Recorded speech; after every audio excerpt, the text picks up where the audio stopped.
एक जवान ने नौकरी ज्वाइन की और दूसरे दिन इस्तीफा दे दिया। वजह पूछी, कहने लगे यार वाइब नहीं आ रही थी। अगले रोज चंद दोस्त मौजूद थे, ये किस्सा सुनाया गया। उस वक्त हम सब हंस पड़े, बड़ा शुगल लगा, लेकिन मुसलसल ये मामला दिमाग में ना अटका रहा। बड़ा सोचा, नतीजा ये निकला कि वाइब वाकई ज़रूरी है। अगर इस्तीफा देने वाले घर में दाने पूरे हैं, उसके अलावा वाइब ना आए तो अस्सलाम वालेकुम बोल देना चाहिए।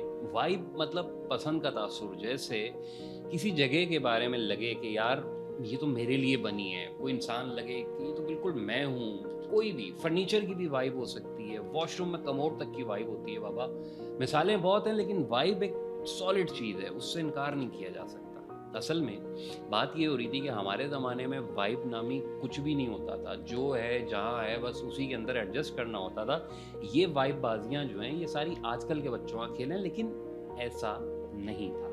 पसंद नापसंद हर ज़माने में रही है। आप बताएं, किसी बंदे से पहली मुलाकात में ही आपको अंदाज़ा नहीं हो जाता कि उस्ताद ये दोस्त है, अपनी पार्टी है, इससे अच्छी चलेगी। ऐसा होता नहीं कि बाज़ होटलों में नींद तक ना आ रही हो, लेकिन किसी दूसरे सस्ते वाले होटल में आपको ज़्यादा मज़े आ जाएं। कोई सेकेंड हैंड मोटरसाइकिल या गाड़ी हाथ रखते ही लगे कि बस ये जिंदाबाद है, और वो निकल भी आए उसी तरह की। आपका अंदाज़ा बाज़ औक़ात गलत भी हो सकता है, लेकिन अक्सर चीज़ों में वाइब को मैंने ठोस हकीकत पाया है। इंसानों के मामले में तो भाई खुद अपनी वाइफ का मुरीद है। दोस्ती सबसे आप करते हैं यार, लेकिन दोस्त कौन है ये आपको वाइब बता सकती है।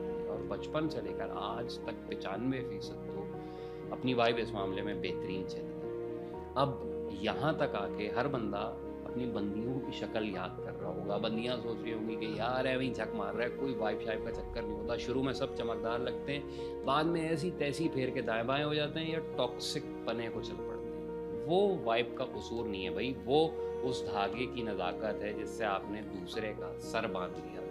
महबूब कदमों में गिराने के लिए नहीं होते, वो होते ही तब तक हैं भाई जब तक आंखों में हो, सर पे सजे हो। कदम पे गिर गया तो महबूब फ़कीर, कुत्ते और गर्ज़बंद में क्या फ़र्क रह गया। जब तक मोहब्बत है महबूब की वाइब्स बेहतरीन होंगी, फुल तोता एंड मैना। जैसे ही घेरू प्रोग्राम शुरू होगा, दोनों तरफ से वाइब शाइब चने बेचने निकल जाएंगे। तो ये बहरहाल वाइब के सर पे ना डालें। वाइब ठीक थी, आप दोनों खुद गलत थे। याद आ गया, अगर किसी बंदे से वाइब नहीं आती थी तो हम कहते थे यार ये अजीब सा आदमी था, समझ नहीं आ रहा था, छोड़ दो, इससे नहीं बनती। या फिर वो जो हर मोहल्ले में एक घर की छत या कोई फलाना वाला कमरा भारी हो जाता था, वो भी शायद वाइब की कमी होती थी। बाज़ औक़ात मालिक को सवारी रास नहीं आती थी, नया कपड़ा पहनते हुए सीधी आस्तीन या सीधा पांचा पहले चढ़ाते थे। ये सब कुछ वाइब काबू करने के लिए ही होता होगा। एक चीज़ होती है ऑरा।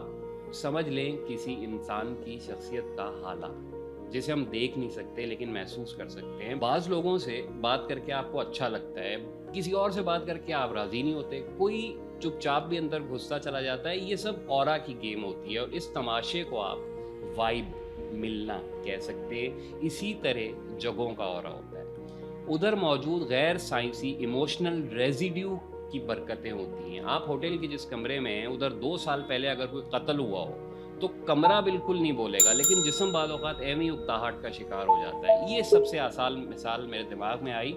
ये नहीं, उस कमरे ने जो खौफ, वहशत, अजियत और तकलीफ़ देखी, वो फ़िज़ा में कहीं ना कहीं रह गई। बाज़ औक़ात नहीं भी रहती होगी, ये चीज़ बहरहाल साइंसी तौर पे साबित नहीं हो सकती, लेकिन वाइब भी जमा तफरीक वाला चक्कर नहीं है कि है।